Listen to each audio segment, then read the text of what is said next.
আল্লাহ রাব্বুল আলামিন প্রতিটি বান্দাকে প্রতিটি রাকাতে, প্রতিটি সালাতে, প্রতিটি ওয়াক্তে এই সোজা পথের জন্য দোয়া করতে বলেছেন। যে দোয়াটা করাটা হলো ওয়াজিব। লা সালাতা ইল্লা বিফাতিহাতিল কিতাব, সূরা ফাতিহা ছাড়া নামাজই কবুল হবে না। যতই কমন মনে হোক না কেন, কিন্তু সূরা ফাতিহা আপনাকে আবশ্যিকভাবে পড়তেই হবে। সেই সূরা ফাতিহার ভিতরে আল্লাহ রাব্বুল আলামিন নিজের পরিচয়টা আগে দিয়ে দিয়েছেন, এরপরে বান্দাকে চাওয়ার পদ্ধতি শিখিয়ে দিয়েছেন। যারা পারেন ঠোঁট মিলিয়ে বলুন, ইয়্যাকা না'বুদু ওয়া ইয়্যাকা নাস্তাঈন, ইহদিনাস সিরাতাল মুস্তাকিম, সিরাতাল্লাযীনা আন'আমতা আলাইহিম গায়রিল মাগদুবি আলাইহিম ওয়ালাদ-দাল্লিন। এরপরে প্রশংসা সবই কেবল তোমারই, প্রশংসা সবই কেবল তোমারই, রব্বুল আলামিন। দয়ালু মেহেরবান করুণায় ফুরান, দয়ালু মেহেরবান করুণা ফুরান, আর কেউ নয় তুমি মালিক শেষ বিচারের দিন, শেষ বিচারের দিন।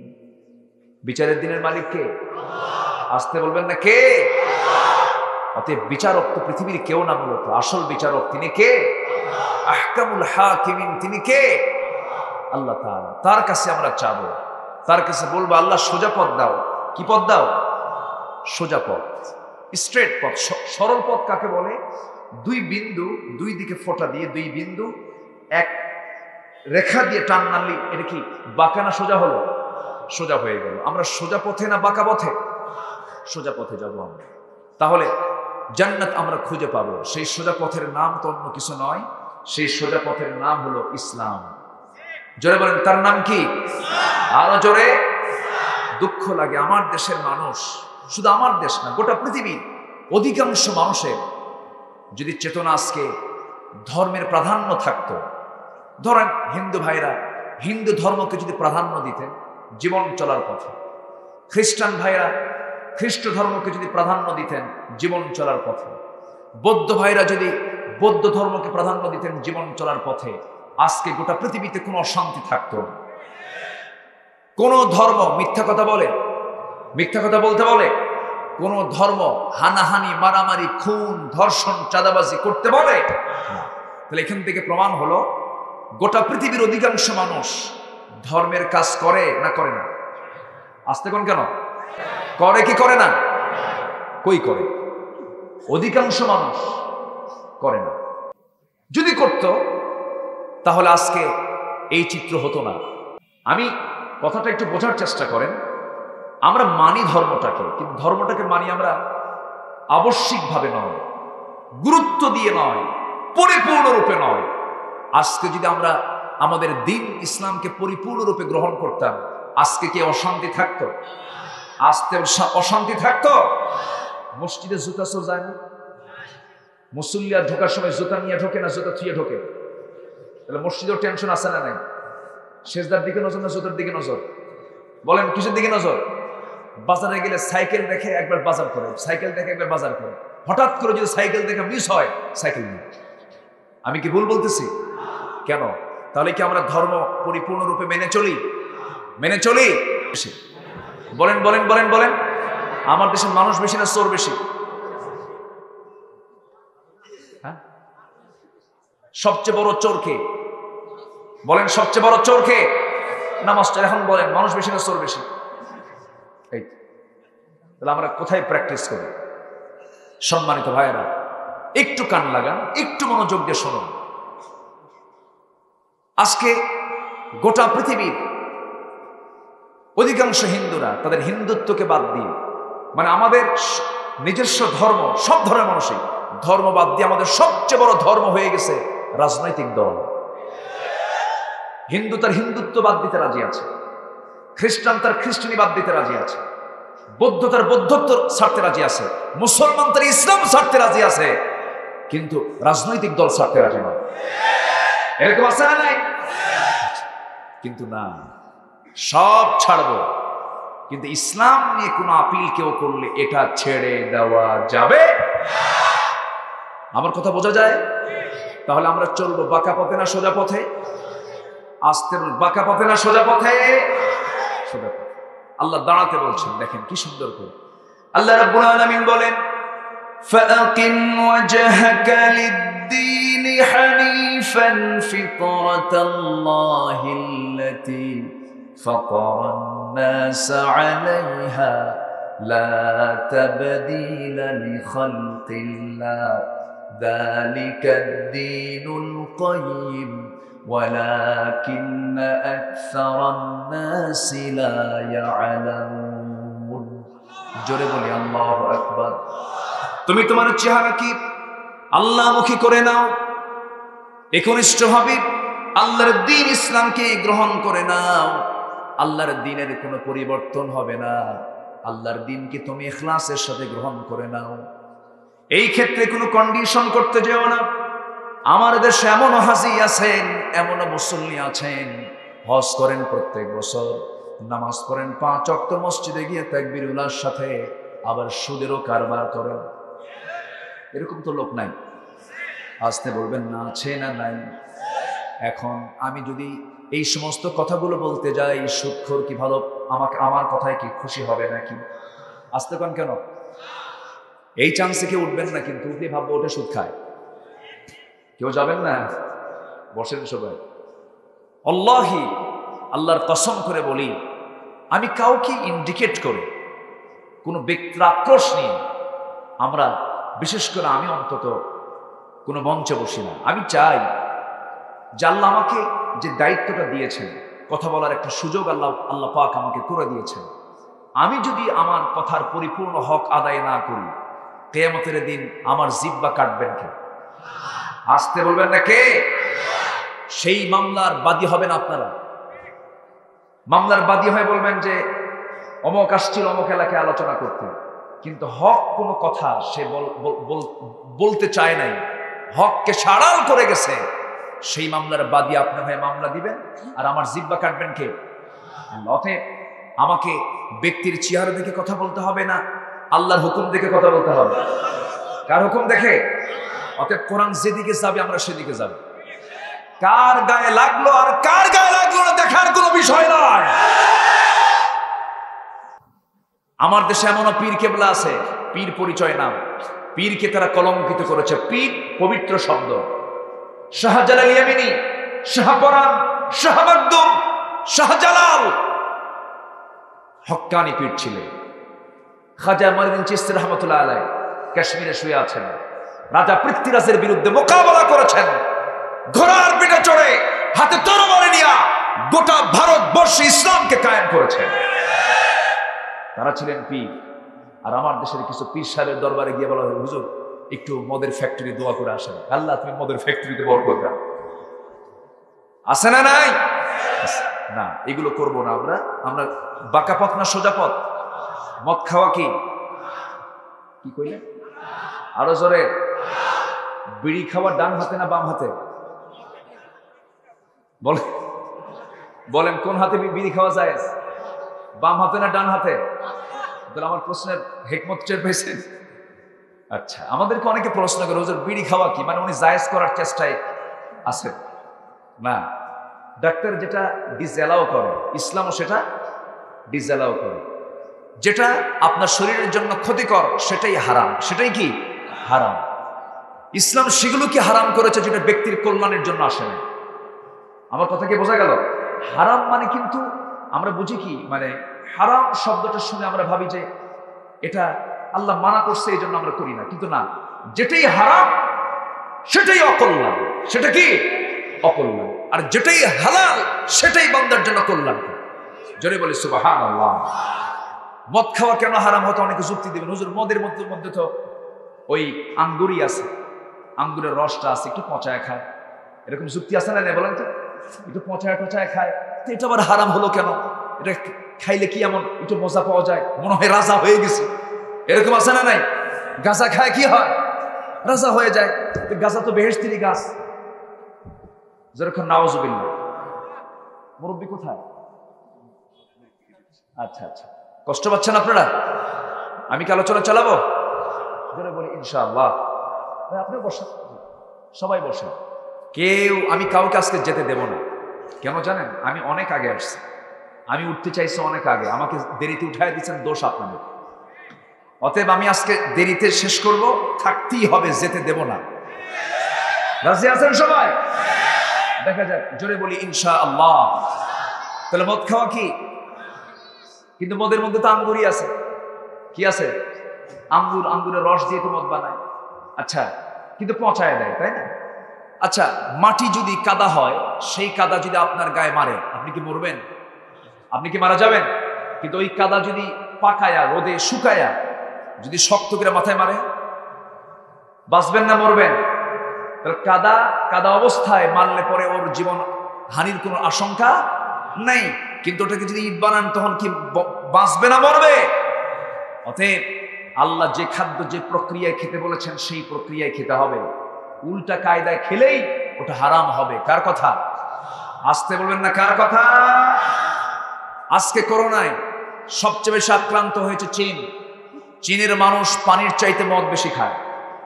পানির চাইতে মদ বেশি খায়। মদ বেশি খাওয়ার কারণে তাদের অ্যান্টিবডি নাই, রোগ প্রতিরোধ ক্ষমতা নাই, তাদের লাংস গুলো দুর্বল হয়ে গিয়েছে। করোনা ধরছে আর মরছে। আর আমার দেশে করোনা কোন দিন আইলো কোন দিন গেল জাতি টেরই পাইনি। জোরে বলে সুবহানাল্লাহ। এর কারণ কি জানেন? আমরা এখনো ভালো আছি, আমরা এখনো ভালো আছি, বলি আলহামদুলিল্লাহ। তবে এই দেশের যুব সমাজকে নষ্ট করার জন্য একটা ষড়যন্ত্র আছে না নাই? ইয়াবা বা মদ যা আছে, এগুলো কে হারাম করেছেন? আমরা এগুলোর পিছনে থাকবো না। জোরে বলি ইনশাআল্লাহ। পরিবারকে বাঁচাবো। জোরে বলি ইনশাআল্লাহ। অনেক কথা আছে। আমরা সত্যবাদী হতে চাই কার কাছে? আল্লাহর কাছে। সূরার নাম কি বলেন? সূরার নাম কি? সূরাতুল হুজুরাত। সূরাতুল হুজুরাত, এটা পরিবারের সূরা। কিসের সূরা? পরিবারের সূরা। এই সূরাতুল হুজুরাতের ভিতরে আল্লাহ রাব্বুল আলামিন মোট 10টি হুকুম দিয়েছেন। কয়টা হুকুম? 10টা হুকুম দিয়েছেন। আর 15 নম্বর আয়াতে আল্লাহ রাব্বুল আলামিন 3টা কাজের জন্য বলছেন, 3টা কাজ যারা করবে, আমার ভাষা আমি বলে দিলাম, সেই বান্দাগুলো আমার ভাষায় সত্যবাদী। জোরে বলি সুবহানাল্লাহ। এই পৃথিবীতে একজন ব্যক্তিকে আমার নবীজি সিদ্দিক খেতাব দিয়েছিলেন। সেই সাহাবীর নাম কি বলেন? আবু বকর সিদ্দিক রাদিয়াল্লাহু তাআলা আনহু। তাকে সিদ্দিক খেতাব দিলেন কোন সময়? আমার ভাইয়েরা, একটু কান লাগান, মনোযোগ দিয়ে শোনার চেষ্টা করুন। কেন তাকে সিদ্দিক খেতাব দেওয়া হলো? আমার নবীজির জীবনে একটা শ্রেষ্ঠ ঘটনা ঘটেছিল। সেই ঘটনা হলো মেরাজের ঘটনা। আমার নবীজি ইসরা করেছিলেন, রাত্রি ভ্রমণ করেছিলেন। প্রথম আসমান পেরিয়ে গেছেন, দ্বিতীয় আসমান পেরিয়ে গেছেন, চতুর্থ আসমান, পঞ্চম আসমান, 7টা আসমান পেরিয়ে সিদরাতুল মুনতাহা পেরিয়ে আর শাজিম পর্যন্ত পৌঁছে গেছেন।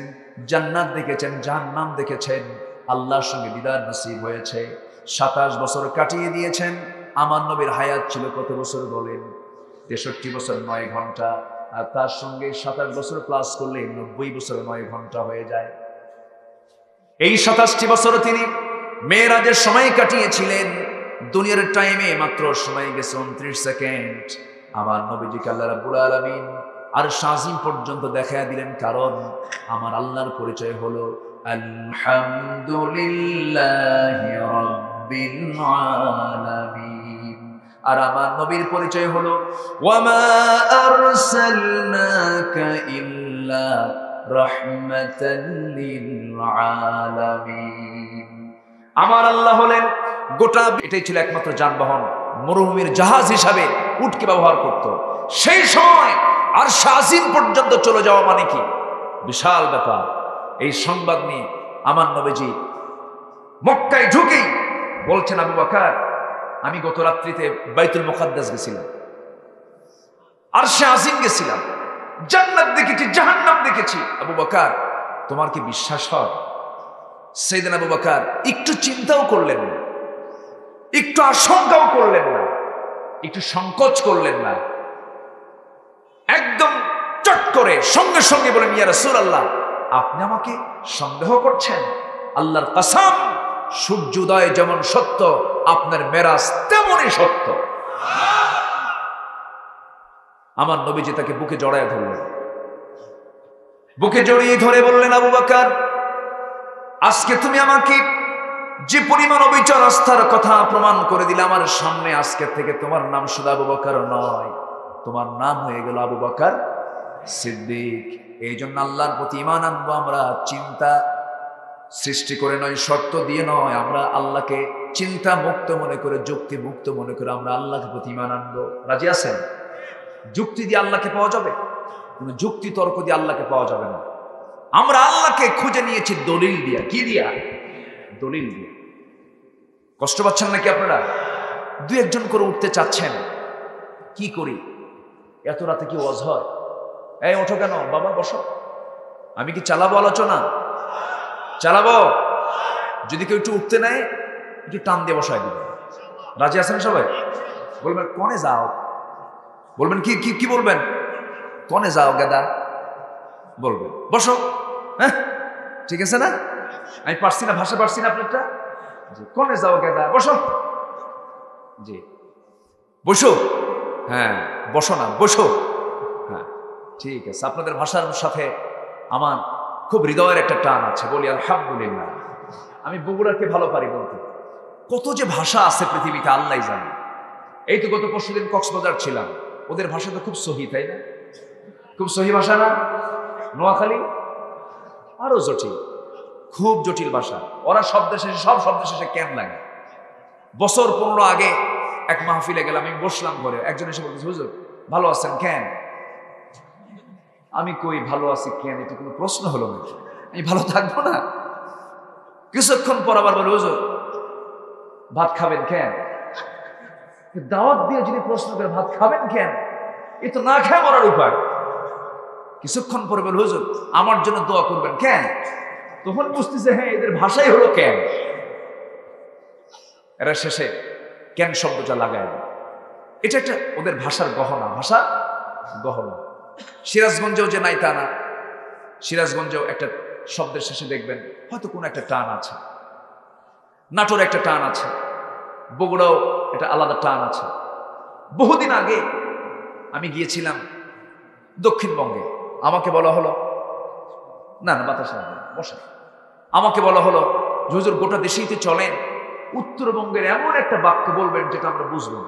আমি বগুড়ার মিডিল পয়েন্ট, বগুড়া শহর, আবার নওগাঁ আলাদা, দুপচাচি আলাদা, আদমদিঘি আলাদা, সারিয়াকান্দি আলাদা, শেরপুর আলাদা, ওইদিকে শিবগঞ্জ আলাদা।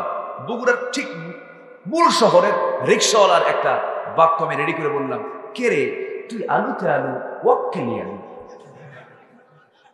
বুঝতেছেন কি আপনারা? আচ্ছা, এখন এটা বলার পর উনি আমার দিকে চেয়ে আসেন, বলতেছে যে এটা আবার কি হলো। বললাম যে আপনি কি বুঝলেন, কেন আপনি কি বললেন, কেন আপনি বুঝলেন কি? কে রে তুই আলুতে আলু ওয়াক্কালিয়া আলু, মানে এখানে আলু কয়টা আছে? 3 বার বলা হয়েছে। উনি বলতেছেন যে আলু দিয়েই মনে হয় কোনো একটা কিছু হতে পারে। তাহলে বুঝলো কি? কি বুঝলো? পটেটো। সে আলুটা বুঝলো, কিন্তু আসল ভাষাটা সে বুঝলো এক দেশের ভাষা আরেক দেশের ভাষা, এক দেশের বুলি আরেক দেশের গালি হয়ে যায়। বরিশাল তো বরিশালি, বাস। ওরা যখন শুরু করে ওদের ভাষার মধ্যে আলাদা মিষ্টি ভাব আছে না নাই? বনো ডালে লবণ দেশ না দেবা, এটা টান আছে না নাই বলেন তো? এটা মজা আছে ওর মধ্যে। নোয়াখালীতে একটা আলাদা মজা আছে, রংপুরে আলাদা মজা আছে। কোনো ভাষা কি আমরা গালি দেব না? সব ভাষাই হলো মায়ের ভাষা, আর মায়ের ভাষা হলো হৃদয়ের কথা। আল্লাহু আকবার। খুব সুন্দর সম্মানিত ভাইরা। তবে সব ভাষার মধ্যে মজার ভাষা হলো কোরআনের ভাষা। বলি আলহামদুলিল্লাহ। মজার ভাষা যদি নাই হতো, গোটা পৃথিবীতে বাংলাদেশের হাফেজরা কোরআন তেলাওয়াতে ফার্স্ট হয়। জোরে বলি সুবহানাল্লাহ। ভাষা বাংলা, আর ফার্স্ট হয় কোন ভাষায়? আরবিতে। তাহলে আরবি কি কঠিন না সহজ? সহজ ভাষা। আমরা বাংলার চেয়েও সহজ মনে করব, বাংলার চেয়েও সহজ। বাংলা কঠিন, বাংলার ছাত্র বাংলায় ফেল করে। হ্যাঁ, বাংলার ছাত্র বাংলায় ফেল করে, ইংলিশে কেউ ফেল করে না, অন্য ভাষায় কেউ ফেল করে না। বাংলা দারুণ কঠিন ভাষা, এর মধ্যে অনেক সহজ ভাষা হলো আরবি। আমরা শিখে নেব। জোরে বলি ইনশাআল্লাহ, আরো জোরে বলি ইনশাআল্লাহ। আমরা সত্যবাদী হতে চাই কার কাছে? তিনটা গুণ আমরা অর্জন করব, তিনটা কাজ যার মধ্যে থাকবে সার্টিফিকেট দিবেন সত্যবাদী। সিদ্দিক খেতাব কে দিবেন? আল্লাহ দিবেন। আল্লাহ রাব্বুল আলামিন বলেন, ইন্নামাল মুমিনুনা আল্লাযীনা আমানু বিল্লাহি ওয়া রাসূলিহি সুম্মা লাম ইয়ারতাবু ওয়া জাহাদু বিআমওয়ালিহিম ওয়া আনফুসিহিম ফি সাবিলিল্লাহ উলাইকা হুমুস সাদিকুন। জোরে বলুন আল্লাহু আকবার। নিঃসন্দেহে মুমিন তো তারাই যারা ঈমান এনেছে আল্লাহর উপরে, ঈমান এনেছে নবীর উপরে, রাসূলের প্রতি বিশ্বাস থাকার দরকার আছে না নাই? এরপরে আল্লাহর প্রতি বিশ্বাস থাকার দরকার আছে না নাই? আল্লাহকে বিশ্বাস করেছি আমরা দেখে না না দেখে, দেখে না না দেখে। আল্লাহকে দেখে বিশ্বাস করতে চাইলে দুনিয়াতে কেউ কি আল্লাহকে দেখতে পাবে নাকি? একজন পয়গম্বর আল্লাহকে দেখতে চেয়েও দেখতে পান নাই, চেষ্টা করেছেন কিন্তু সেন্সলেস হয়েছেন। সেই পয়গম্বরের নাম কি বলেন? নবী পর্যন্ত যদি দেখতে না পারে আমরা কি দেখতে পাবো নাকি? এই চামড়ার চক্ষু দিয়া আমরা আল্লাহকে কখনো দেখতে পাবো না। তবে তিনি জিদ ধরেছিলেন, আল্লাহ তোমার সঙ্গে শুধু কথাই হয়, একটু দেখি, অডিও কল না, একটু ভিডিও কল মারি। কি কথা কি বোঝেন নাই? শুধু অডিও কলে কথা বলি তোমার সাথে, একটু ভিডিও কলে তোমাকে দেখতে চান। আল্লাহ বললেন, না না, ভিডিওর অপশন এই দুনিয়াতে নাই, তোর সঙ্গে ভিডিওর অপশন হবে জান্নাতের মধ্যে। জোরে বলেন সুবহানাল্লাহ। সেই দিন ডাইরেক্ট তোমার সঙ্গে আমার সাক্ষাৎ হয়ে যাবে। মুসা আমাকে দেখতে পাবে না, কিন্তু উনি এমন একজন নবী ছিলেন যা বলতেন তা করে ছাড়তেন। আল্লাহকে পর্যন্ত বলে ফেলেন, আল্লাহ তোমাকে দেখবই, হর্ষই লাগাই দিয়েছেন। লান তারানি, আমাকে কখনো দেখতে পাবে না মুসা, দেখব। আল্লাহ বলেন তুর পাহাড়ে আয়। তুর পাহাড় ছিল 900 মাইল দূরে। মুস্কি মুস্কি হাসি মেরে বলে, আল্লাহ তোমার তো মতলব বুঝতে পারছি, আশেপাশে কত পাহাড় আছে, 900 মাইল দূরের পাহাড়ের নাম নাম ভাবছো আমি যাব না? আমিও কম না শেষা, আমি দৌড়ে যাবো। জোরে কোন সুবহানাল্লাহ। প্রেম থাকলে তখন কি রাস্তা কি বেশি দূরের মনে হয়? প্রেমিকের বাড়ি যদি আমেরিকাও হয়, 7 সাগর 13 নদী পাড়ি দিয়ে তবু যেতে। দেখছেন, তাও ঠিক। সম্মানিত ভাইয়েরা, আমরা প্রেমিক বানাবো কাকে? আমার বন্ধুকে। আমার প্রেম হবে মূলত কার সাথে? 1 নম্বর প্রেম হবে কার সাথে? আল্লাহর সাথে। আল্লাহর সঙ্গে প্রেম হলে দুনিয়ার কোনো নোংরামি তার মধ্যে আসবে না। আর আল্লাহর সঙ্গে প্রেম নাই, দুনিয়ার নোংরামি আসে না নাই? গাছের গোড়ায় গোড়ায় জোড়ায় জোড়ায় সিরাজগঞ্জ কলেজের সামনে দিয়া, গার্লস স্কুলের সামনে দিয়া কিছু কিছু যুবক ছেলে এতিম বাচ্চার মতো ঘোরাফেরা করে, মনে হয় বাপও নাই মাও নাই। গার্লস স্কুলের সামনে দিয়ে যখন মেয়েটা বের হয়, পিছন দিয়ে বলে, শোনো 3 দিন হলে খাই না আমি। এরকম পরাণ জোরানো কিছু আছে না নাই? এগুলো প্রেম, কিন্তু এগুলো হলো ক্ষণিকের প্রেম, ঠুনকো কাচের মতো, আজ আছে কাল নাই। কিন্তু আল্লাহর সঙ্গে প্রেম আজও আছে, কালকেও আছে। মুসা করেছেন কার সঙ্গে প্রেম? আল্লাহ আমি তোমাকে দেখতে চাই। আল্লাহ বলে আসো, দৌড়ে গেছেন। নূরের তাজাল্লি প্রকাশ পেয়ে গেছে, জুতা পায়ে ছিল তার। আল্লাহ বলেন, জুতাটা খোলো। তোমার নাল কেন তোমার হাত পায়ে? তোমার জুতাটা খুলে আসো। আর আমার নবীজি আরশে আজিমে গেলেন। আল্লাহ বলছেন জুতা পায়ে ঢোকেন। একটু আসতে বলেন সুবহানাল্লাহ। আমাদের সম্মান, আমাদের মর্যাদা কে দিয়েছেন? আমার নবীর মর্যাদা কে দিয়েছেন? তবে সকল পৃথিবীর সকল মানুষের চাইতে নবীদের মর্যাদা সবচেয়ে কম না বেশি? আর সকল উম্মতের মধ্যে সবচেয়ে কোন উম্মতের মর্যাদা বেশি? আমাদের মর্যাদা বেশি। বলি আলহামদুলিল্লাহ। উম্মতের দিক থেকে আমরা ফার্স্ট। আমরা কি ফার্স্ট? আলহামদুলিল্লাহ। দুর্নীতির দিক দিয়ে আমরা ফার্স্ট। দেখছেন, দুর্নীতি ফার্স্ট। ইনশাআল্লাহ। ও ইনশাআল্লাহ না, আমরা তা হব না। আমরা উম্মত হিসেবে ফার্স্ট হব। জোরে বলি ইনশাআল্লাহ। সম্মানিত ভাই, তাহলে আমরা ঈমান এনেছি কার উপরে? দেখে না না দেখে, না দেখে। মুসা শেষ পর্যন্ত বলেন, আল্লাহ আমার দেখার শখ মিটে গেছে, আর দেখবো না। মানে হুঁশ যে নাই, আল্লাহ তোমাকে দেখা সম্ভব না, কারণ এই চোখ সবকিছু পারে না। সূর্যের দিকে তাকায় থাকতে পারবেন 1 ঘন্টা? আমরা তো আল্লাহর সৃষ্টি দেখতে পারি না, আমরা আল্লাহকে দেখবো কেন? আমার ভাইয়েরা, আমার আল্লাহর প্রতি কেন ঈমান আনবো না আমি? এই যে আমার বডিটা আছে, এই বডির মধ্যে যে ডিএনএ আছে, এই ডিএনএ এর যে দৈর্ঘ্য সূর্য থেকে এই পৃথিবী পর্যন্ত 50 বার ঘুরানো যাবে, এত লম্বা ডিএনএ আল্লাহ পাক আমার দেহের মধ্যে রেখে দিয়েছে। এই ডিএনএ তে যে ইনফরমেশন আছে তা যদি লিপিবদ্ধ করা হয় 900 খণ্ডের বিশালাকার এনসাইক্লোপিডিয়ার সমান হয়ে যাবে, যেখানে প্রতিটি খণ্ডের পৃষ্ঠ হবে 500। বিশাল বড় ডিএনএ কে রেখে দিয়েছেন বডির ভিতরে? একটা মানুষের কথা কিন্তু বলছি আমি।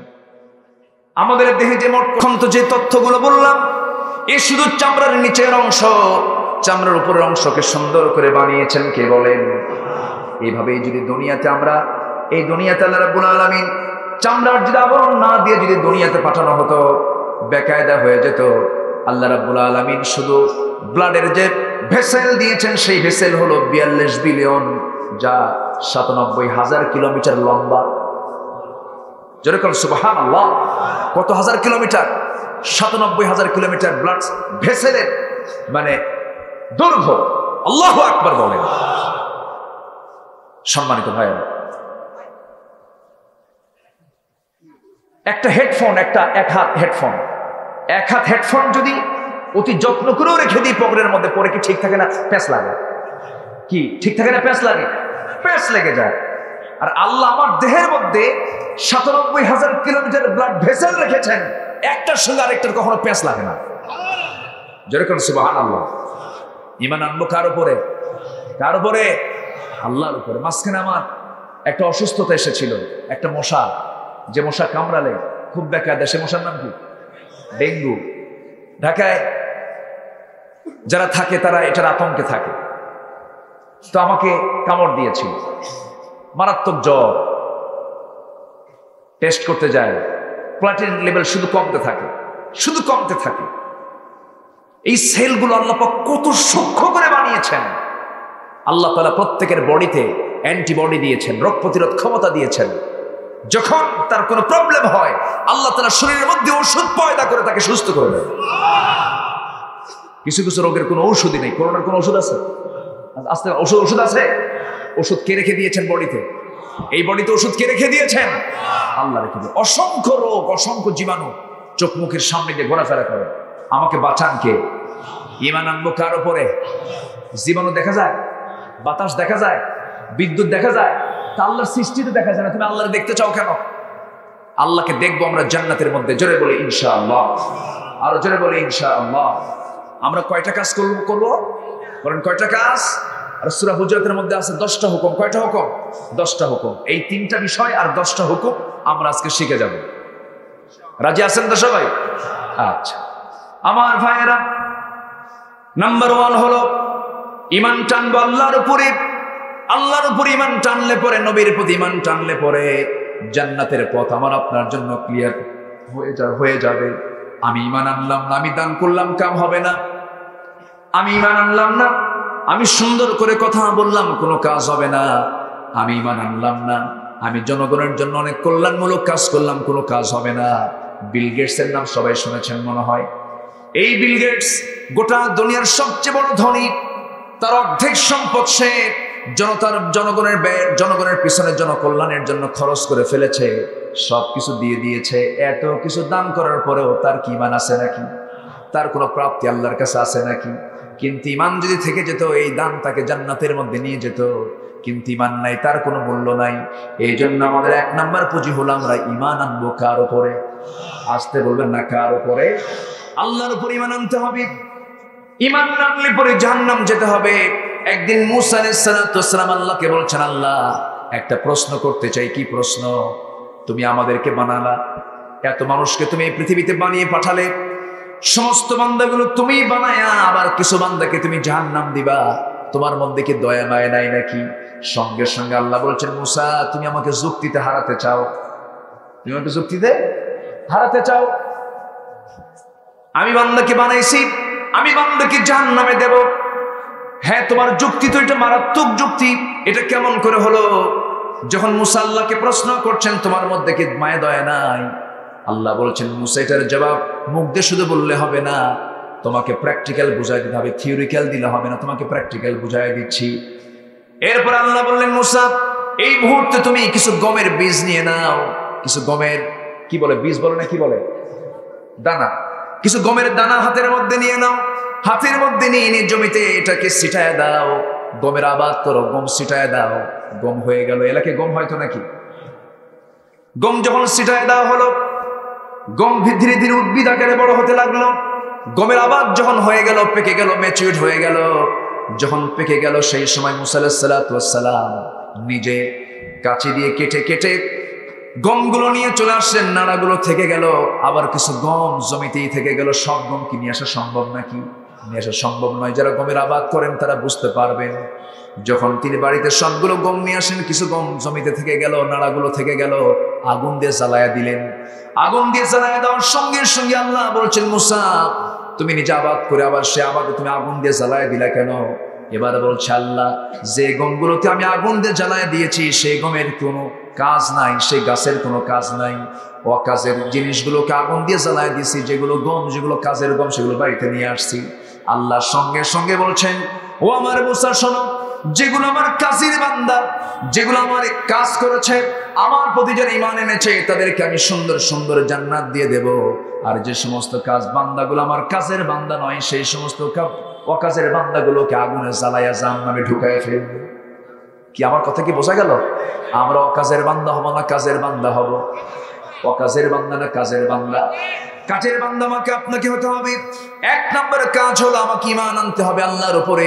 ঈমান যখন আনবো, ঈমান আনার সঙ্গে সঙ্গে বিপদ মুসিবত কম না বেশি? আসতে বলবেন না, বিপদ মুসিবত কম না বেশি? ঈমান যখন আপনি আনতে যাবেন, বিপদ মুসিবত আপনার মনে মনে চলে আসবে। সবচেয়ে বড় বিপদ হবে আপনি যখন ঈমান এনে বলবেন আমি আল্লাহর আইন ছাড়া কোনো আইন মানি না, আপনার সামনে নতুন নতুন আবু জেহেল হাজির হয়ে যাবে। আজকেও সমাজে আবু জেহেল আছে না নাই? আছে। আমি কি করি, লোকজন তো আমি মানাতে পারছি না, কারণ অনেক রাত হয়েছে। কি করব বলেন তো? এই যে ওঠে কেন, উঠতেছে কেন? হ্যাঁ, ও মানে নিম্নচাপ। আসলে তো অনেক অনেক আগে বসেছেন। এই কি পড়ে এখান থেকে বৃষ্টি? হ্যাঁ, কুয়াশার পানি। কুয়াশার পানি না? জি পড়ুক, সমস্যা নেই। এই যে এটা কি 2 নাম্বার না 3 নাম্বার বিড়ির ঊর্ধ্ব চাপ না নিম্ন চাপ? বসেন। এই যে চাচা 2 নাম্বারে যাবেন, যান চাচা। আপনি আসেন, আবার আসবেন তো নাকি? আসবেন। ও ফোন ধুয়ে গেল, এখানে ফোন লিস্ট দিয়ে গেছে। জি আলহামদুলিল্লাহ। জি সম্মানিত ভাইয়েরা, এই কথাগুলো বলা লাগতো না যদি আমাকে একটু আগে উঠায় দেওয়া হতো। এই সময় উঠায় দেওয়া মানে কি জানেন? রাত 12টার দিকে 11:30টার পরে উঠায় দেওয়া মানে হচ্ছে পাগলির সাথে ঘর সংসার করা। মানে বিয়ে করে পাগলি বউ নিয়ে আসছে ঘরে, এখন সংসার ছাড়া তো উপায় নাই, সংসার করতে হবে। এই হচ্ছে অবস্থা। এই যে কিছুক্ষণ উনি ঘুম পারছে, কিছুক্ষণ আগে ওখানে দেখি যে এরকম ঘুম পারছে না কিছুক্ষণ আগে। হ্যাঁ ঘুম পারছে না কিছুক্ষণ আগে, হ্যাঁ একটু চার্জ দিচ্ছে এরকম করে, এখন আবার ঠিকঠাক হলো। তো আমি দেখতেছি কিন্তু অনেকে এরকম চার্জ টুজ দিচ্ছেন। সম্মানিত ভাইয়েরা একটু থাকেন, 3টা পয়েন্ট আমরা শিখে যাব। ঈমান আনা মানে নিজের জীবনকে হিংস্র জন্তুর সামনে সমর্থ করে দেওয়া, ঠিক কিনা? জাকারিয়া আলাইহিস সালাতু ওয়াস সালামকে করাত দিয়ে চিড়েছিল, তিনি শহীদ হয়েছেন, কিন্তু কখনো বাতিলদের সামনে মাথা নত করেছেন? ইয়াহইয়া আলাইহিস সালাতু ওয়াস সালাম তাকে ছুরি দিয়ে মস্তকটাকে বিচ্ছিন্ন করে দেওয়া হয়েছে, তার মাথা রানীর সামনে উপহার দেওয়া হয়েছে। তিনি কি ইসলাম ছেড়েছেন? না। আমার নবীর সামনে ইয়াসার পরিবারকে ধরে একে একে সবগুলোকে শহীদ করে দেওয়া হয়েছে, তারা কি ইসলাম ছেড়েছেন? না।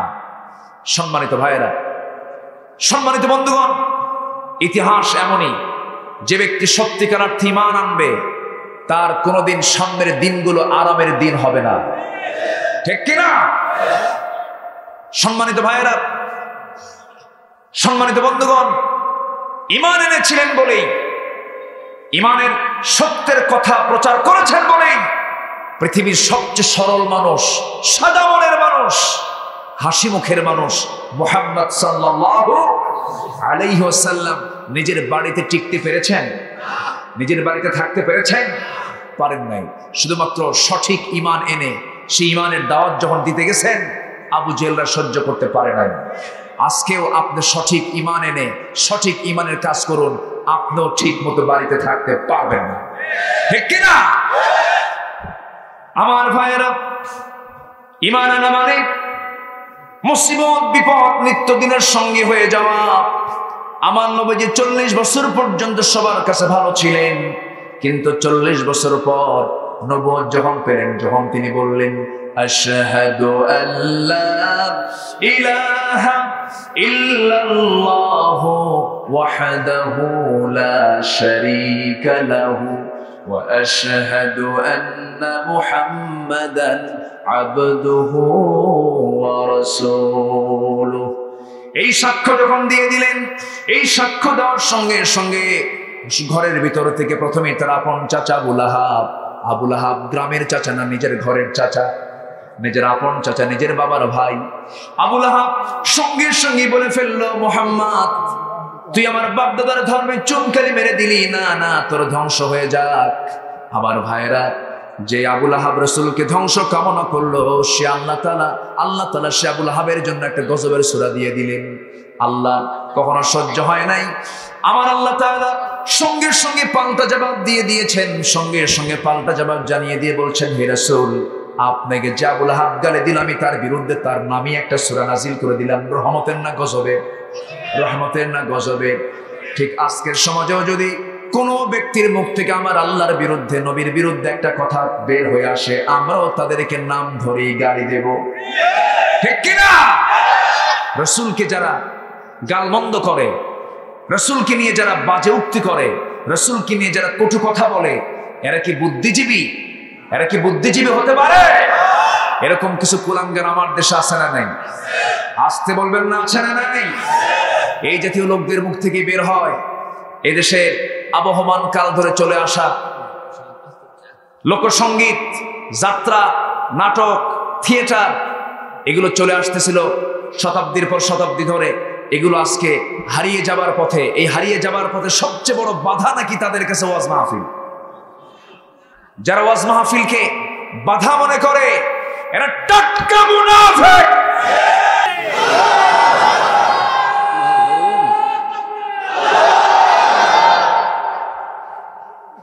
আমরা বিপদের বন্ধু হতে চাই না সুদিনের বন্ধু হতে চাই? বলেন, দুর্দিনের না সুদিনের? বিপদের বন্ধু না আনন্দের বন্ধু? বিপদের বন্ধু হচ্ছে আসল বন্ধু। সম্মানিত ভাইয়েরা, গ্রামের জমিদার বড় একটা গরু জবহ করে এটাকে ভুনা করে খাওয়াবে, আগুন জ্বালিয়ে দিয়েছে। ছেলেটাকে ডাক দিয়ে বলতেছে, দাওয়াত দাও, এই গ্রামের সকলকে খাওয়াবো। বাইরে এসে সে টেকনিক করে বলতেছে, বাড়িতে লেগেছে আগুন, কারা কারা আছো বাঁচাও। কেউ আসে না। খাইতে সবাই আসবে, আগুন নিভাতে সবাই আসবে না। ঠিক কিনা?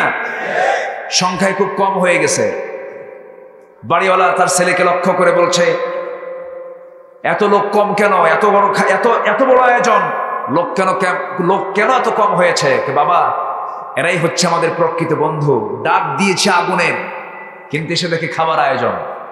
সম্মানিত ভাইয়েরা, অন্যের বিরুদ্ধে প্রতিবাদ সবাই করবে না। সুদিনের বন্ধু থাকতে চাই কিছু কিছু মানুষ, আছে না নাই? যেই দিকে বৃষ্টি সেই দিকে ছাতা, এই পাবলিক কিছু লোক আছে না নাই? আছে। আমরা তা হব না। আজকের এই ক্রাইসিস পিরিয়ডে আমাদের সবচেয়ে বড় চ্যালেঞ্জ, ঈমান এনেছি, ঈমানটাকে আমরা টিকে রাখবো এবং ঈমানদারদের পক্ষে আমরা কাজ করে যাব। সবাইকে রাজি আছেন? মুনাফিক আজকের সমাজে আছে না নাই? আমার নবীর পিছনে নামাজ পড়েছে, তারাও মুনাফিক ছিল। আমার নবীর পিছনে ইক্তেদা করেছে, তাদের মধ্যে মুনাফিক ছিল কি ছিল না? আজকেও মুনাফিক আছে না নাই? মুনাফিক সব চিহ্নিত হয়ে আছে। রাসূলকে গালি দেওয়ার পরেও যারা চুপ করে বসে থাকে, আল্লাহকে নিয়ে, রাসূলকে নিয়ে ইসলাম কোথায় থাকবে আর কোথায় থাকবে না, ইসলামকে নিয়ে যারা খেলার সামগ্রী মনে করে, এরপরেও যারা চুপ করে বসে থাকে তারা হচ্ছে বোবা শয়তান। কথা বলার দরকার আছে না নাই? আচ্ছা সম্মানিত ভাইয়েরা, আমার নবীজির বিরুদ্ধে কম ষড়যন্ত্র মুনাফিকরা করেনি, কিন্তু মুনাফিকদের শেষ পরিণতি তাদের বিজয় না পরাজয়? বলেন শেষ পরিণতি বিজয় না পরাজয়? পরাজয়। মুনাফিকদের কাজ হলো সমস্যা কোথাও সৃষ্টি হলে সমস্যার সমাধান না সমস্যা আরো বড় করা? সমস্যার সমাধান না বড় করা? আরো জটিলতা সৃষ্টি করা। আমার নবীজির পরিবারকেও এই মুনাফিকরা ছাড় দেয়নি। আমার নবীজি কোন এক অভিযান থেকে ফেরত আসার পথে আম্মা জান আয়েশা সিদ্দিকা সেই অভিযানে ছিলেন। ফেরত আসার সময় উটের পিঠে তিনি হাওদার মধ্যে বসা ছিলেন। হঠাৎ করে তিনি বললেন, আমার প্রকৃতির চাপ এসেছে, আমাকে নামিয়ে দাও। তিনি উটের পিঠ থেকে হাওদা থেকে পালকি থেকে নেমে আড়ালে চলে গেলেন শৌচ কার্য করতে। আসতে তার দেরি হলো। উনি খুব চিকন ছিলেন, মানে হাওদার মধ্যে থাকতেও সে ওজন, না থাকলেও সে ওজন। তা আসতে দেরি হয়ে গেছে। এসে দেখেন কেউ নাই। যিনি দায়িত্বরত সাহাবী তিনি পালকিটা উটের পিঠে চড়ায় নিয়ে সব চলে গেছে। আম্মা জান আয়েশা একা পড়ে গেছে। তিনি কি করবেন? তিনি আস্তে করে চাদর মুড়ি দিয়া পর্দার নিয়ম রক্ষা করে একটা আড়াল হয়ে একটা বৃক্ষের নিচে তিনি বিশ্রাম নিলেন, আশ্রয় নিলেন। চিন্তা করুন, এটি একটি স্বাভাবিক বিষয়। আমার নবীজির বলে দেওয়া ছিল এক সাহাবীকে, সাফওয়ান তুমি সবার শেষে আসবে, যে মানুষগুলো বাদ পড়ে যাবে তাদেরকে তুমি সুন্দর করে ঘোড়ায় চড়ে নিয়ে মদিনা পর্যন্ত নিরাপদে পৌঁছায় দিবা। বাদ তো কেউ পড়ে নাই, আমার নবীর বউ বাদ পড়ে গেছে। এখন বলেন, তাও পুরুষ না মহিলা? মহিলা। আমার নবীর স্ত্রী আম্মা জান আয়েশা বাদ পড়ে গেছে। এখন এখানে মুনাফিকদের খেলা আছে না নাই? আসতে বলবেন না, আছে না নাই? কিছু কিছু বুড়া চাচা আছে, চার দোকানে বসে খেলে পান খায় আর চা খায় আর গিবত করে, আছে না নাই? আচ্ছা সম্মানিত ভাইরা, আমার নবীজি চলে আসলেন, কিন্তু কিছুক্ষণ পর শুনলেন যে আম্মা জান আয়েশা নাই, বাদ পড়ে গেছে। দায়িত্বপ্রাপ্ত সাহাবী সঙ্গে সঙ্গে পিছন দিকে চলে এসে দূর থেকে তাকায় দেখেন কি যেন চাদর মুড়ি দিয়ে বসে আছেন। সামনে গিয়ে লক্ষ্য করলেন আম্মা জান আয়েশা। তাকে চিনতে পারলেন, অনুমান করলেন। এরপরে বললেন, আম্মা জান আয়েশা আপনি কোনো টেনশন করবেন না, রাসূল আমাকে দায়িত্ব দিয়েছেন, আমি আপনাকে নিরাপদে সতীত্বের নিরাপত্তা দিয়া, আপনি তো আমাদের আম্মা জান উম্মাহাতুল মুমিনিন, কোনো টেনশন করবেন না, আমি আপনাকে নিরাপদে নবীর ঘরে পৌঁছায় দেব। সুন্দর করে সম্মান সূচক আচরণ করে তাকে নবীর ঘর পর্যন্ত পৌঁছায় দেওয়া হলো। আমার নবীর কাছে যখন তিনি চলে গেলেন, গোটা রাত ওই সাফওয়ান ওই সাহাবী ঘোড়ার পিঠে করে আমার নবীজির স্ত্রী আম্মা জান আয়েশাকে সঙ্গে করে নিয়ে যখন মদিনায় চলে এলেন, সেই সময় এই কথাগুলো মুনাফিকদের কানে যখন চলে গেল, এই কথাটা ছোট হবে না বড় হবে? মুনাফিকরা এটাকে ছোট করবে না বড় করবে? এটাকে আড়াল করবে না বড় করে ফেলবে? বড় করে ফেলবে, এটাই স্বাভাবিক। এরপরে কি হলো? আমার নবীজির ঘরে ঢোকার সঙ্গে সঙ্গে এই কথা যখন গোটা মদিনায় যখন ছড়িয়ে পড়লো, মুনাফিকরা এটাকে বিশাল বড় খাদ্য মনে করে এক পর্যায়ে বলেই ফেলে দিল, তোমরা কি জানো গত রাত্রে আয়েশা গোটা রাত ধরে একজন পরপুরুষের সঙ্গে রাত্রি ভ্রমণ করেছে, আয়েশা তার নিজের সতীত্ব হারিয়ে ফেলেছে। যেরকম নাউজুবিল্লাহ, এরকম বলার লোক এখনো আছে না নাই? আপনি যত বড় নামাজি হন, সতীসাধ্যী নারীকে আপনি মিথ্যা অপবাদ দিবেন? আপনি যতই বড় আপনি নামাজি হন, আপনি মিথ্যা সাক্ষ্যের সাক্ষী দিবেন, মিথ্যা মামলার সাক্ষী দিবেন, আল্লাহর কসম আপনাকে জাহান্নামে যেতে হবে। কষ্ট পাচ্ছেন আপনারা? সম্মানিত ভাইয়েরা, আমার দেশে এমনও সাক্ষী আছে যে সময়ের ঘটনা সেই সময় তার জন্মই হয়নি। এরকম কিছু আছে না নাই? আচ্ছা, অহরহ আছে। কি সমস্যা? বসুন। হ্যাঁ, সম্মানিত ভাইয়েরা, আমার নবীজির কাছে যখন এই কথা চলে আসলো, চলে আসার সঙ্গে সঙ্গে আমার নবীজির বউ সম্পর্কে কোনো কথা যদি কানে আসে, তখন কি ভালো লাগে না খারাপ লাগে? ভালো লাগে না খারাপ লাগে? একটু খারাপ লাগার কথা। আমার নবীজি এই কথা যখন নবীজির কানে চলে এলো, আমার নবীজি আস্তে করে ঘরের মধ্যে ঢুকে বলছেন, ও আয়েশা, আমি তোমাকে দারুণ ভালোবাসি, আমি তোমাকে দারুণ মোহাব্বত করি, ভালো কথা, কিন্তু কি যেন কথা আমার কানে এসে বাজতেছে, এই মুহূর্তে আমার মন বলছে তুমি আমার ঘরে না থেকে তোমার বাপের বাড়িতে তুমি চলে যাও। আমার নবীজির এমন কথা যখন আম্মা জান আয়েশার কানে চলে গেল, আসমান থেকে যেন তিনি ভেঙ্গে পড়লেন, পড়ে গেলেন। এত বড় ধাক্কা তিনি পেয়ে গেলেন, চোখের পানি ফুরায় না। কাঁদতে কাঁদতে এক পর্যায়ে বলেই ফেললেন, হে রাসূল, আপনি শুধু আমার স্বামী নন, আপনি বিশ্ব নবী। আপনি আমাকে অর্ডার করেছেন, আমি কি আর থাকতে পারি নাকি? আমি এই মুহূর্তে রওনা দিলাম বাবার বাড়ির দিকে। তবে হে রাসূল, আমি আপনাকে একটা কথা বলবো, সেই কথাটা আপনি মনক্ষুণ্ণ হবেন না। আমার বিয়ের পয়গাম কিন্তু পৃথিবীর কেউ আপনার কাছে নিয়ে আসে নাই। আমার বিয়ের ঘটক কিন্তু আরশের মালিক মহান রব্বুল আলামিন। জোরে বলে সুবহানাল্লাহ। সব পেঁচ লাগাইছে এর মধ্যে কারা কারা লাগাইছে? আজকে সমাজে তো পেঁচ লাগানোর জন্য মুনাফিকরা নাই। শুধু চিনে রাখবেন, এখন সময় আসলে কাজে লাগাবো। জোরে বলে ইনশাআল্লাহ। আবু জেহেল, মক্কার নেতা, আব্দুল ইবনে মাসউদ, এক ইয়াং সাহাবী, মোজ দাড়ি কেবল উঠতেছে, কাবা শরীফের সামনে যা কোরআন তেলাওয়াত করতেছে। আবু জেহেল সামনে দাঁড়ায়া বাম হাত দিয়ে তারা এক হাত চেপে ধরে ডান হাত দিয়ে কান বরাবর একটা থাপ্পড় হাঁকায়া দিল আর বলল, এই তোকে কোরআন তেলাওয়াতের জন্য কে অর্ডার দিয়েছে? কানের তালা ফেটে দর দর করে রক্ত পড়া শুরু হলো। ইবনে মাসউদ বললেন, আবু জেহেল, কোরআন তেলাওয়াতের কারণে আজকে তুই আমার একটা কানের তালা ফাটায় দিলি, সুযোগ আসুক তোর দুইটা কানের তালাই ফাটাবো। জোরে বলি আল্লাহু আকবার। আমার নবীজির কাছে এই সাহাবী গিয়ে আস্তে করে দাঁড়ালেন।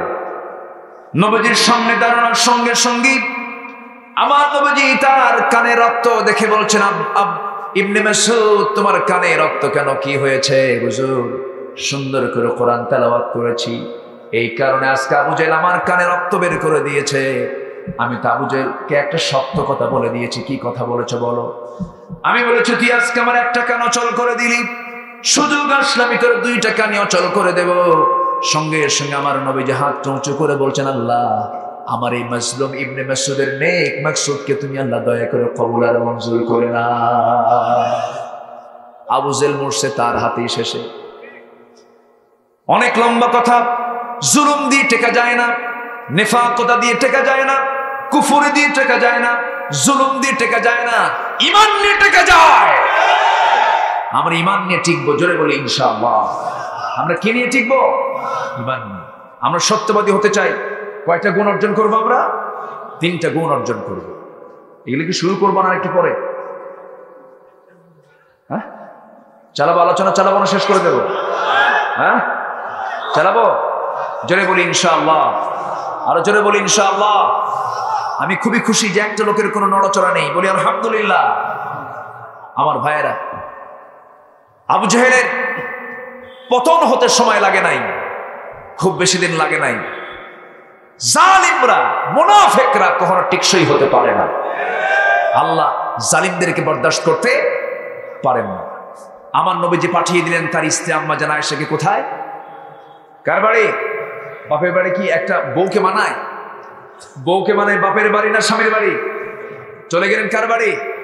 কার ষড়যন্ত্র? কার ষড়যন্ত্র? কোন পরিবারে? কোন পরিবারে? মুনাফিকরা যদি নবীর পরিবারও না ছাড়ে, আমাকে আপনাকে ছাড়বে? আমাকে আপনাকেও ছাড়বে না। সাবধান মুনাফিকদের ব্যাপারে। আমার নবীজি পাঠিয়ে দিলেন। আম্মা জান আয়েশা বলেন, আল্লাহ রাব্বুল আলামিন আমাকে 9টি কারণে শ্রেষ্ঠত্ব দান করেছেন। এর মধ্যে 1 নাম্বার হলো, আমি তো একমাত্র আয়েশা, আমার বিয়ের পয়গামটা আল্লাহ নিজে দিয়েছেন। নাম্বার 2 হলো, 9 বছর আমার বিয়ে হয়েছে, 13 বছর নববধূ হয়ে নবীর ঘরে পদার্পণ করেছি। নাম্বার 3 হলো, আমি জিব্রাইলকে নিজের চোখে দেখেছি। নাম্বার 4 হলো, আমি নবীর সঙ্গে একই বিছানায় ঘুমিয়ে পড়েছি, একই কাতার নিচে শুয়ে থাকা অবস্থায় ওহী নাজিল হয়েছে, আমি সরাসরি তা পর্যবেক্ষণ করেছি। নাম্বার 5 হলো, আমি আমার নবীর মুখে বলতে শুনেছি, সুরিত খাবার যেমন শ্রেষ্ঠ খাবার, আমার স্ত্রীর মধ্যে সবচেয়ে শ্রেষ্ঠ স্ত্রী হলো আমার আয়েশা। জোরে বলে সুবহানাল্লাহ। নাম্বার 6 হলো, আমি একমাত্র স্ত্রী আমার নবীর জীবনের সবচেয়ে কম বয়সী এবং কুমারী স্ত্রী, আর বাকি স্ত্রীগুলো সব বিবাহিতা ছিলেন। এবং আল্লাহ তাআলা আমাকে বিয়ে করার জন্য আল্লাহ নিজে অর্ডার দিয়েছেন। নাম্বার 7 হলো, আমার উদ্দেশ্য করে আল্লাহ তাআলা সরাসরি কোরআনে কারীমের মধ্যে কয়েকটা আয়াত নাজিল করেছেন। তাইমুমের আয়াতটা আমার জন্যই নাজিল হয়েছে, আমাকে কেন্দ্র করে নাজিল হয়েছে। আমি নিজেকে গর্বিত মনে করি। নাম্বার 8 হলো, আমি আমার রাসূলকে শেষ বিদায়টা আমি নিজেই জানিয়ে দিয়েছি। আমার রাসূল যখন দুনিয়া থেকে বিদায় নেবেন, যখন তার মুমূর্ষ অবস্থা, তিনি কাতরাচ্ছিলেন, যে কোনো মুহূর্তে রাসূল আমার দুনিয়া থেকে বিদায় নেবেন। রবিউল আউয়াল মাসের মৃত্যুর সময়টা ঘনিয়ে এসেছে, যে কোনো সময় মালাকুল মউত চলে আসবে। আমার নবী আস্তে করে আমার ঘরের মধ্যে ঢুকলেন, ঢুকে বলছেন, আয়েশা রে, শরীর তো আমার ভালো যাচ্ছে না, আয়েশা তুমি আমাকে আস্তে করে মাথায় একটু পানি দিয়ে দাও। আমি আমার রাসূলকে সুন্দর করে টুলের উপরে বসায় দিলাম, মাথায় পানি ঢালতে নিয়ে হঠাৎ করে টুলের পায়ের নিচে আমার পাটা আটকে গেল, পাটা কেটে রক্তগুলো পানি দিয়ে গড়ে গড়ে যাচ্ছিল। আমার নবী হঠাৎ করে দেখতে পেলেন, আস্তে করে উঠতে চাইলেন, রক্ত দেখে বলছেন, আয়েশা আমাকে কেন বললেন তোমার পা তো কেটে গেছে? আম্মা জান আয়েশা বলেন, হে রাসূল, আমার পা কেন, আপনাকে সম্মান করতে গিয়ে কলিজাটাও ছেড়ে দেব, আমার কোনো আপত্তি নাই। আমি আয়েশা রাসূলকে শেষ বিদায় জানিয়ে দিয়েছি। আমার নবীজি আমার ঘরের মধ্যে ঢুকলেন, ঢুকে বলছেন, আয়েশা আমাকে কোনো বালিশ দিবা না, তোমার উরুটা আমাকে বিছায়া দাও। আমি আয়েশা উরুটা বিছায়া দিলাম। নবীজি আমার উরুতে মাথা রেখে আরাম ফরমাচ্ছিলেন। আজান হয়ে গেল। আজান হওয়ার সঙ্গে সঙ্গে রাসূল বলছেন, আয়েশা রে, আজান যেহেতু হয়ে গেছে, আমি মসজিদে যেতে চাই, আমার বেলাল তো আজান দিল। এই কথা বলে যখন তিনি ওঠার জন্য চেষ্টা করলেন, আর পারলেন না, মাথা ঘুরে তিনি পড়ে গেলেন। মাথা ঘুরে চক্কর মেরে যখন পড়ে গেলেন, বললেন, আয়েশা আমার বুঝের জামাতে নামাজ হবে না, তোমার আব্বা আবু বকরকে সামনে দাঁড়ায় দাও, আমি নামাজের দৃশ্যটা একটু জানালা দিয়ে দেখতে চাই। আমার নবীজি কি আম্মা জান আয়েশা আস্তে করে তুলে নিয়ে ধরে ধরে তাকে ওই দরজার ওই জানালার কাছে নিয়ে চলে গেলেন। সাহাবীরা যখন নামাজ শুরু করবেন, সামনে রাসূল নাই। আবু বকরকে দেখা মাত্র সাহাবীদের মধ্যে কান্নার রোল পড়ে গেছে। হারে, এই যে আমরা আজকে ইমাম ছাড়া নামাজ পড়ছি, রাসূল ছাড়া নামাজ পড়তেছে, আর বুঝি না নবীর পিছনে নামাজ হবে না। সাহাবা একরামের মধ্যে কান্নার রোল পড়ে গেছে।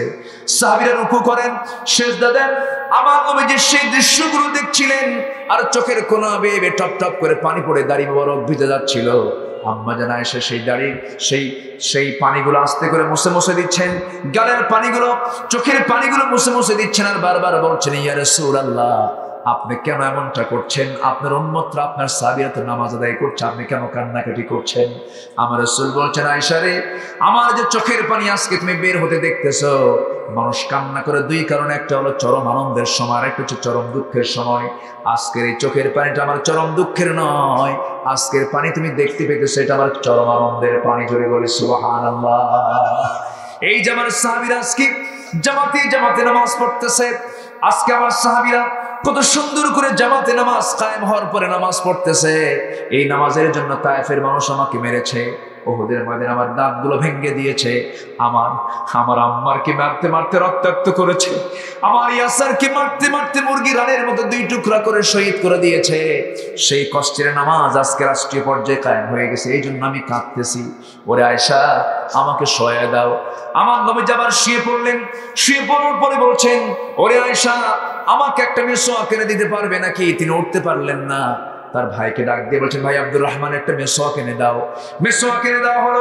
সেই মিসওয়াকটা আম্মা জান আয়েশা হাতের মধ্যে নিয়ে তিনি ভাবলেন শক্ত মিসওয়াক, নবীজির কষ্ট হবে মনে করে চাবায় চাবায় নরম করে দিলেন। নরম করে দেওয়ার পর নবীর হাতে যখন তুলে দেওয়া হলো, আমার নবীজি মিসওয়াকটা হাতের মধ্যে নিয়ে আগে মিসওয়াক শুরু না করে মিসওয়াকের আগায় লাগানো থুতুগুলো চুষে চুষে নবীজি পান করছেন আর মুস্কি মুস্কি হাসি মারছেন। আম্মা জান আয়েশা বলেন, আমি নিজেকে ধন্য মনে করি, আমার নবীজি তার জীবনের শেষ খাবার খেয়েছেন আমার মুখের লালা। আমার মুখের লালা পান করে নবীজি দুনিয়া থেকে বিদায় নিয়েছেন। নাম্বার 9 হলো, আমার নবীজি আমার উরুতে মাথায় রেখে বলছেন, ওরে আয়েশা আমার মন কেমন যেন বলছে বাঁচবো না, আমার কলিজার টুকরা মেয়ে ফাতিমা কোথায়? ফাতিমাকে ডেকে আনো।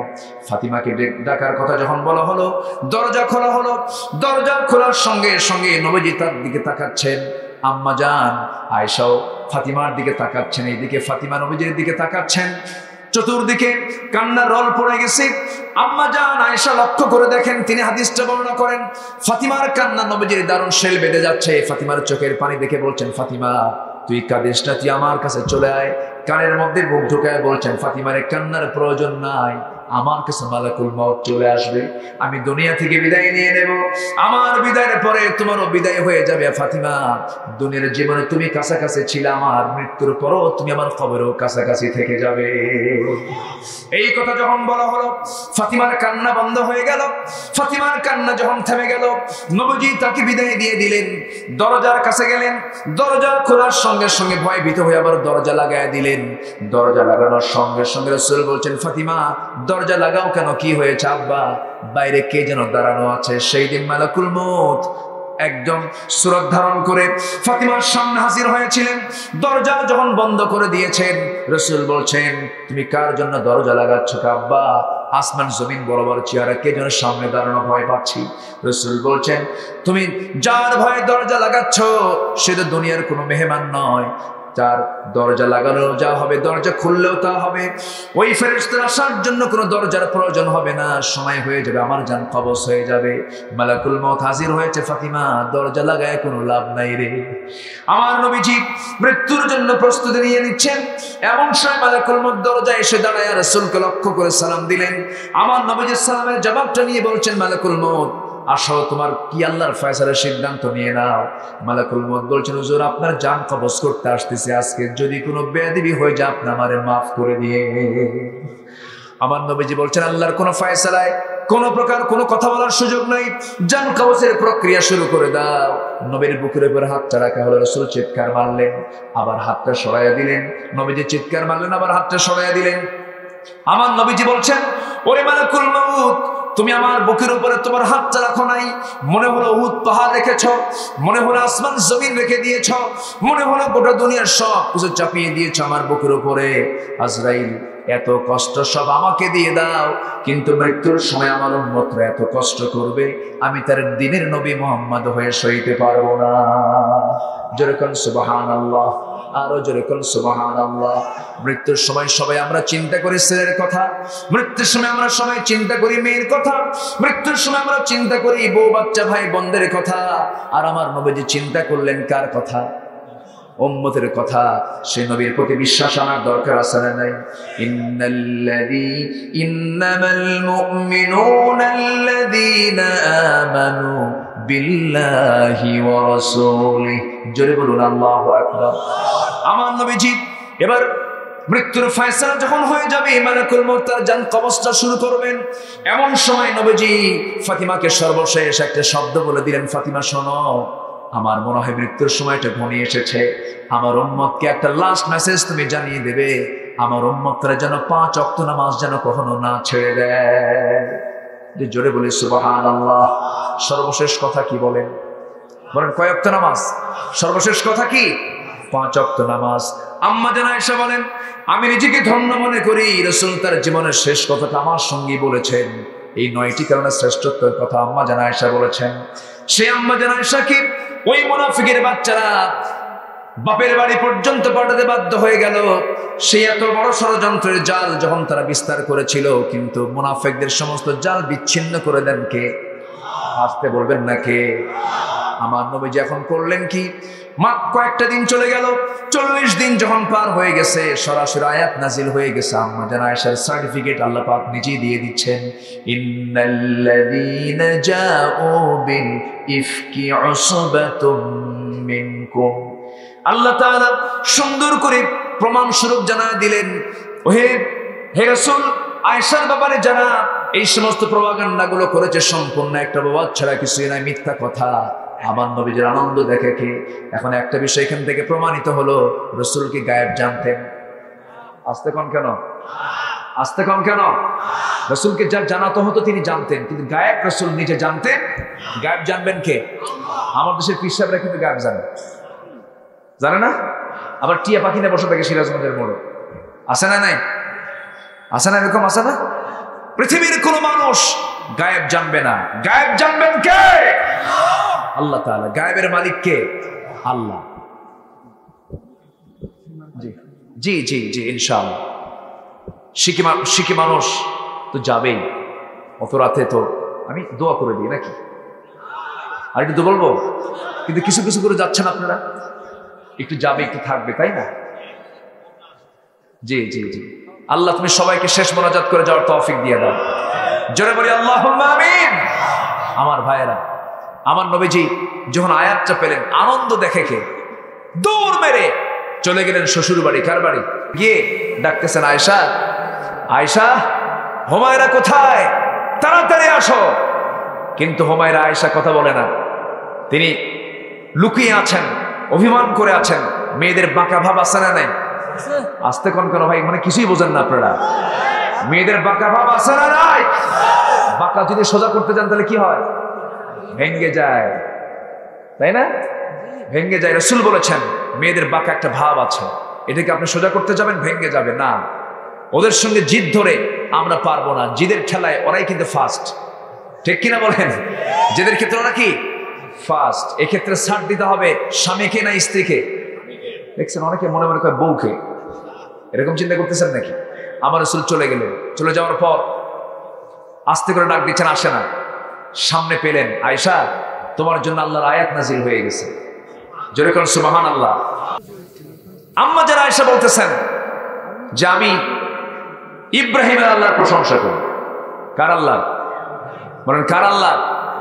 রাসূল বললেন, আয়েশা, তোমার কিন্তু রাগ এখনো কমেনি। কেন? তুমি ইব্রাহিমের আল্লাহ কও কেন? সরাসরি আল্লাহ বলতে পারো না? সুবহানাল্লাহ বলবেন না?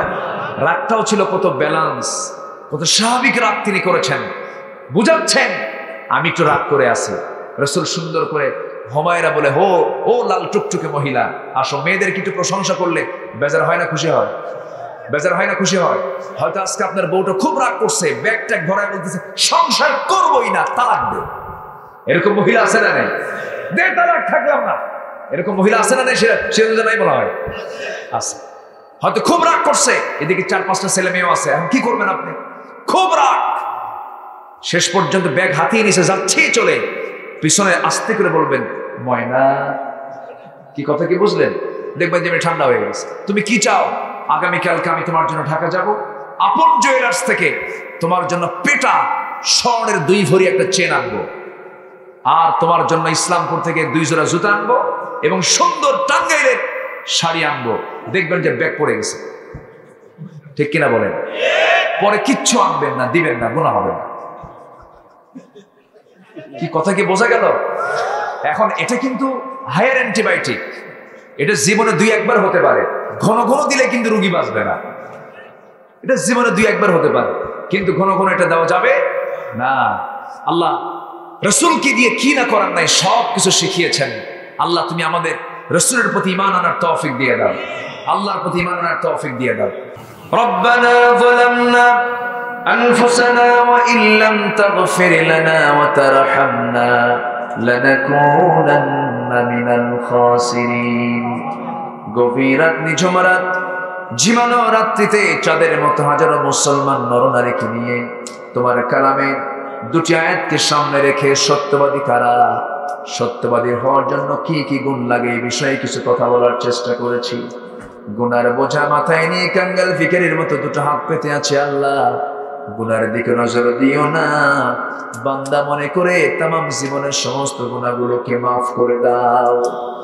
জনম দুঃখিনী মা, জনম দুঃখী বাপজান যারা চলে গেলেন, মেহেরবানি করে তাদের জিন্দেগীর গুনাহগুলো মাফ করো, কবরগুলোকে জান্নাতের টুকরা বানায়া দাও। অনেক আলোচনা শেষ করে বাড়ি ফিরে যাব, বাড়িতে ফিরে গিয়ে সব দেখবো কিন্তু মাকে পাবো না রে। যেই মার দিকে তাকালে সোয়াব, তাকালে রহমত, সেই বাপ মা যারা চলে গেল, জিন্দেগীর গুনাহগুলো মাফ করো, কবরগুলোকে তুমি আল্লাহ জান্নাতের বাগিচা বানায়া দাও। সবাই চক্ষু বন্ধ করুন, হাত একটু উঁচু করে আল্লাহর সেখানে দোয়া পড়ে দিল থেকে মন থেকে গলায় যেটা আওয়াজ আছে চিৎকার দিয়ে দিয়ে আমার সঙ্গে সবাই ঠোঁট মিলিয়ে মিলিয়ে বলুন, রব্বিরহামহুমা কামা রব্বায়ানি সগীরা, রব্বিরহামহুমা কামা রব্বায়ানি সগীরা। ও আল্লাহ, বিশেষ করে মাহফিলের আয়োজন যারা করলেন, শোনার জন্য যারা কষ্ট করে আসলেন, বিনিময়ে কিয়ামতের কঠিন ময়দানে যেদিন কেউ কাউকে চিনবে না, এমনকি মা সন্তানকে পর্যন্ত স্বীকার করে বসবে, যেদিন মানুষ কাঁদতে কাঁদতে চোখের পানিগুলো ফুরে যাবে, চোখ থেকে রক্ত বের হওয়া শুরু হয়ে যাবে, সেই কঠিন মুসিবতের দিনে এ মাহফিল আমাদের সবার জন্য নাজাতের মাধ্যম বানায় দিও আল্লাহ। ও আল্লাহ, তোমার বান্দাগুলোকে এমন সময় হাত তুলেছি মুসলমান জাতির পায়ের তলায় মাটি নাই। মুসলমানরা আজকে পাকে দেখে শেষ হয়ে গেল। মুসলমানদের বাইতুল মুকাদ্দাস তুমি আল্লাহ মুসলমানদের হাতে তুলে দাও।